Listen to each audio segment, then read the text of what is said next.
Hey guys, it's me. I thought I'd do a video today on my pet mantis, Dr. Toboggan, who died a couple of weeks ago. Dr. Toboggan was a Madagascar marbled praying mantis, and I found her in a pet shop. I was already gearing up to buy like a mantis. I was thinking maybe like a giant Asian mantis, which is like the big green ones you see on TV. But when I saw her in the pet shop, she seemed really neglected and not very well looked after. There was mold on the branch she had with her, and there was like a big pool of dirty water at the bottom of her tub. And we actually thought she was a male because males have more slender abdomens.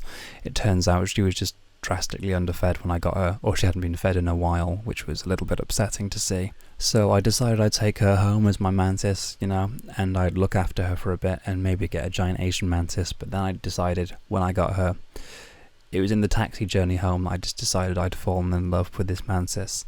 I took her home and I fed her on crickets for a while, and then moved on to mealworms and then wax moths, and then she settled on locusts afterwards, and she seemed to really like locusts, and I had no issues with the locusts at all.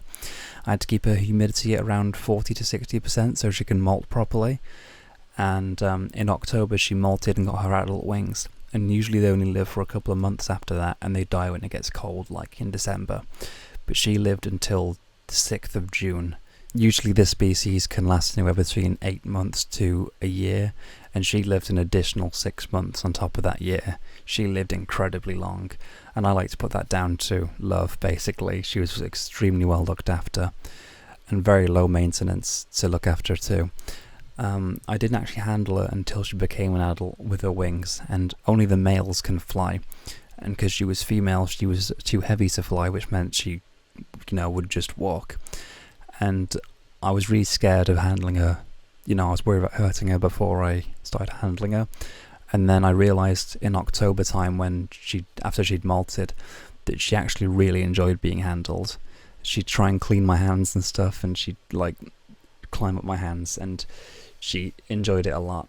There was one issue where I accidentally stroked her wings and found out she really didn't like that, and she just fluttered her wings at me and stuck her arms in the air, which I'm going to put a video up of now.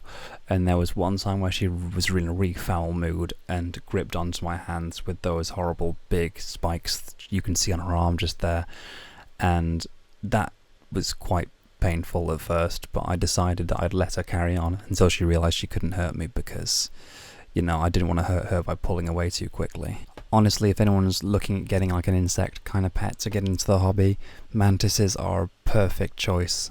They are so fascinating to watch.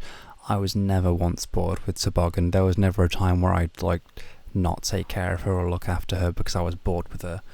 Every day with Toboggan was just amazing, and I'm convinced I'll never ever have a pet like her again. And it's sad because I do miss her, but the time I had with Toboggan was just the best part of my year. I've actually since bought 2 stick insects called Moby Stick and Stickfishes, and another mantis called Zero, who's a African lined mantis, and I'll put some videos up of her now. She's only very little at the moment, and I'm enjoying them a lot. They are extremely good company.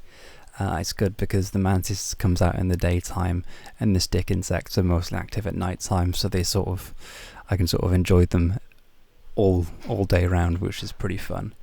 But if anyone has any questions, wants me to make videos like this again, maybe talk about the insects that I keep, I would genuinely really enjoy talking about that. I'm a little bit annoyed that I don't have enough footage for this entire video. I may have to repeat some footage. But I do definitely want to get more footage of my insects because I do like them a lot, and I'd like to show them off to you guys a lot. So if you have any questions, let me know in the comments. Let me know if you enjoyed this or if you didn't, so I know not to do this ever again.